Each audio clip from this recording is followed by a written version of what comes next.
अली अभी तक नहीं आया। काफी रात हो चुकी है। अब अपना सामान तैयार कर और दफा हो जा यहाँ से। ये लड़का फिर पी कर आया। क्या चला जा। पता नहीं ये कब सुधरेगा।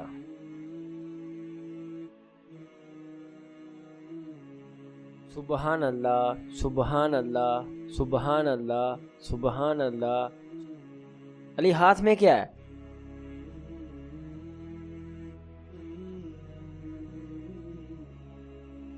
फिर शराब? तुमने पीनी छोड़नी है या नहीं? मैं ये नहीं छोड़ूंगा। क्यों? क्योंकि 4 बोतल वोडका काम मेरा रोज का, ना मुझको कोई रोके ना किसी ने रोका। और ये आज की मेरी पहली बोतल है।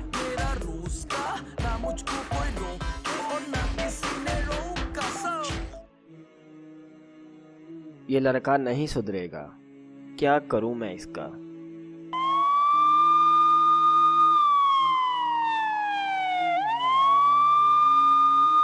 अबू, बाहर पुलिस घूम रही है, दरवाजा ना खोलना।